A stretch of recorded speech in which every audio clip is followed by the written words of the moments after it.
প্রথমেই জানিয়ে দিব, নতুন বার্তা দিল ইনকিলাব মঞ্চ, নির্বাচন বানচালে আওয়ামী লীগের ষড়যন্ত্র ফাঁস। এরপর থাকছে পাহাড়ে অবিশ্বাস্য দৃশ্য, মারমা ত্রিপুরাদের নাচে জামায়াতের জনজোয়ার, শেষ আওয়ামী লীগের ভোট ব্যাংক, বিএনপির ভরাডুবি।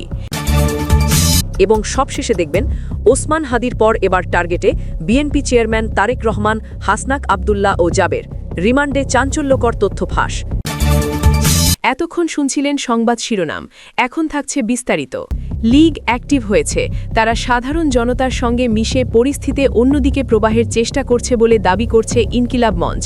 শহীদ ওসমান হাদি হত্যার বিচার এবং নির্বাচন বানচালের চেষ্টা চলছে বলেও দাবি করে ইনকিলাব মঞ্চ। এর আগে আন্দোলনকারীরা হুঁশিয়ারি দিয়ে বলে, অবশ্যই নির্বাচিত সরকারকে হাদি হত্যাকাণ্ডের বিচার নিশ্চিত করতে হবে। ইনকিলাব মঞ্চ তাদের অনড় অবস্থানের কথা স্পষ্ট করে বলেছে। সংগঠনটির পক্ষ থেকে জানানো হয়েছে, আগামী 12 তারিখে নির্বাচন অনুষ্ঠিত হতে হবে। খাগড়াছড়ির রাজপথে যা ঘটে গেছে, 5 বছর আগেও যদি কেউ আপনাকে বলতো, আপনি হয়তো তাকে পাগল ভেবে বসতেন। পাহাড়ের মারমা ও ত্রিপুরা সম্প্রদায়ের হাজার হাজার নারী পুরুষ তাদের ঐতিহ্যবাহী পোশাকে নেচে গেয়ে একটি রাজনৈতিক দলের মিছিলে স্লোগান দিচ্ছে, যে দলের নাম জামায়াতে ইসলামী। হ্যাঁ, ঠিকই শুনেছেন, যাদের রাজনীতি আর পাহাড়ের সংস্কৃতিকে এতদিন উত্তর ও দক্ষিণ মেরুর মতো ভাবা হতো, আজ তারা একই মঞ্চে। কেন 54 বছরের চেনা সমীকরণ ভেঙে চুরমার হয়ে গেল? কেন পাহাড়িরা তাদের তথাকথিত সেকুলার বন্ধুদের ছেড়ে দাড়িপাল্লার নিচে আশ্রয় খুঁজছে? এটি কি শুধুই নির্বাচন, নাকি এর পেছনে লুকিয়ে আছে আরও গভীর কোনো রাজনৈতিক বিপ্লব? আজকের ভিডিওতে আমরা উন্মোচন করব পাহাড়ের রাজনীতির এই অবিশ্বাস্য ইউটার্নের পেছনের আসল রহস্য। বাংলাদেশের রাজনীতিতে এমন কিছু দৃশ্য এতদিন অসম্ভব কিংবা কল্পনার অতীত বলে মনে করা হতো, কিন্তু 2026 সালের নির্বাচনের আগে খাগড়াছড়িতে যা দেখা গেল তা রাষ্ট্রবিজ্ঞানীদের বহু তত্ত্বকে ভুল প্রমাণ করে দেবে।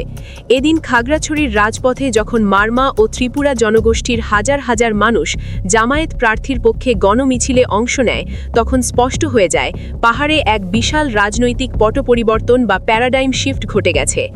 আজকের ভিডিওতে আমরা বিশ্লেষণ করব কেন চাকমা ও মারমারা তাদের দীর্ঘদিনের পছন্দ আওয়ামী লীগ কিংবা আঞ্চলিক দলগুলো ছেড়ে জামায়াতের ইনসাফ ও ন্যায়ের পতাকা তলে আসছে। এটি কি শুধুই ভোটের হিসাব, নাকি 54 বছরের বঞ্চনার এক যন্ত্রণাদায়ক জবাব? চলুন পাহাড়ের রাজনীতির এই নতুন মেরুকরণের গভীরে ঢুকে পড়ি। প্রথমেই আসা যাক এই ঘটনার গভীর তাৎপর্য নিয়ে। সাধারণত পাহাড়ের রাজনীতি দীর্ঘদিন ধরে নিয়ন্ত্রণ করে আসছিল জনসংহতি সমিতি। এর বাইরে ছিল ইউপিডিএফ আর জাতীয় রাজনীতিতে আওয়ামী লীগের একচ্ছত্র প্রভাব। সেখানে জামায়াতে ইসলামের প্রবেশ ছিল প্রায় নিষিদ্ধ কিংবা অকল্পনীয়। কিন্তু খাগড়াছড়িতে যখন ত্রিপুরা ঐক্য ফেডারেশনের আহ্বায়ক ও মারমা ঐক্য ফেডারেশনের নেতারা জামায়াত প্রার্থী অ্যাডভোকেট ইয়াকুব আলী চৌধুরীর মঞ্চে দাঁড়িয়ে বক্তব্য দেন, তখন এটি আর নিছক কোনো নির্বাচনী সভা থাকে না, এটি পরিণত হয় একটি সামাজিক চুক্তিতে। বিশ্লেষকদের মতে এটি জামায়াতের ইনক্লুসিভ স্ট্র্যাটেজি বা অন্তর্ভুক্তিমূলক কৌশলের সবচেয়ে বড় সাফল্য। জামায়াত প্রমাণ করতে পেরেছে তারা শুধু একটি নির্দিষ্ট ধর্মের দল নয়, বরং নিপীড়িত ও মজলুম মানুষের রাজনৈতিক প্ল্যাটফর্ম। পাহাড়ির নেতারা যখন মঞ্চে দাঁড়িয়ে বলেন, দাড়িপাল্লা বিজয়ী হলে পাহাড়ের শান্তি ও নিরাপত্তা নিশ্চিত হবে, তখন বোঝা যায় জামায়াত তাদের ধর্মীয় এজেন্ডার চেয়ে নিরাপত্তা ও সুবিচারের বার্তাকে মানুষের কাছে বেশি কার্যকরভাবে পৌঁছে দিতে পেরেছে। তারা পাহাড়িদের বোঝাতে সক্ষম হয়েছে, আমরা তোমাদের ধর্ম বদলাতে আসিনি, আমরা তোমাদের ভাগ্য বদলাতে এসেছি। কিন্তু প্রশ্ন থেকেই যায়, এই পরিবর্তন কেন? কেন হঠাৎ পাহাড়িরা জামায়াতমুখী হল? সমাবেশে বক্তারা এক ভয়ঙ্কর অভিযোগ তুলেছেন। তাদের দাবি, গত 54 বছরে আওয়ামী লীগ, বিএনপি ও জাতীয় পার্টি ক্ষমতায় থেকেও কেবল নিজেদের স্বার্থই রক্ষা করেছে। পাহাড়ি জনগোষ্ঠী যাদের এতদিন সেকুলার বা অসাম্প্রদায়িক বন্ধু ভেবে ভোট দিয়েছে, সেই দলগুলোর হাতেই তারা সবচেয়ে বেশি প্রতারিত হয়েছে।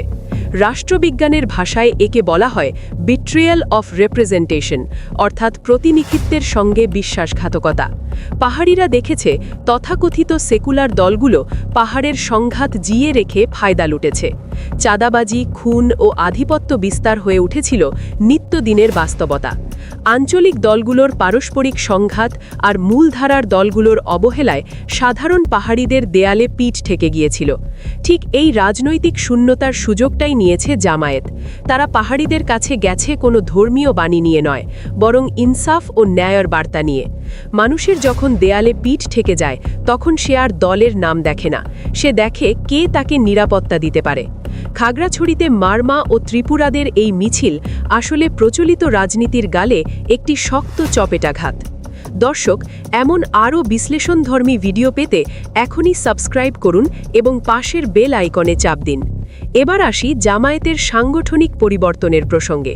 খাগড়াছড়ির এই দৃশ্য জামায়াতে ইসলামীর সাংগঠনিক ইতিহাসে একটি গুরুত্বপূর্ণ কেস স্টাডি হয়ে থাকবে। সাধারণভাবে জামায়াতকে ধর্মীয় অনুশাসনে অত্যন্ত কঠোর দল হিসেবে দেখা হয়।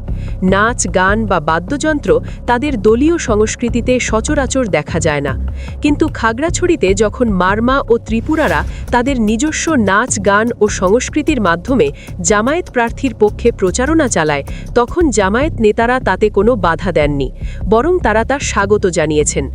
রাষ্ট্রবিজ্ঞানীরা একে বলছেন কালচারাল অ্যাকোমোডেশন, অর্থাৎ ভিন্ন সংস্কৃতিকে দমন না করে সম্মান জানানো।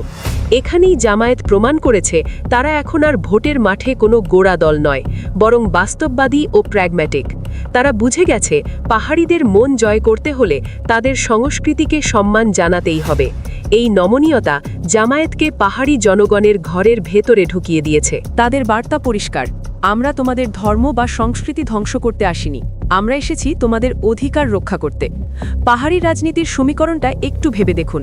এতদিন সেখানে মূল চালিকা শক্তি ছিল আঞ্চলিক দলগুলো, কিন্তু সাধারণ পাহাড়ি মানুষ এসব দলের অভ্যন্তরীণ সংঘাত, খুন ও চাঁদাবাজিতে অতিষ্ঠ। অন্যদিকে আওয়ামী লীগ ও বিএনপি মূলত বাঙালি সেটলারদের দল হিসেবে পরিচিত। এই বাস্তবতায় পাহাড়ে একটি বিশাল ক্ষমতার শূন্যতা তৈরি হয়েছে। জামায়াত নিজেকে খুব কৌশলে সেই নিরপেক্ষ তৃতীয় শক্তি হিসেবে উপস্থাপন করেছে।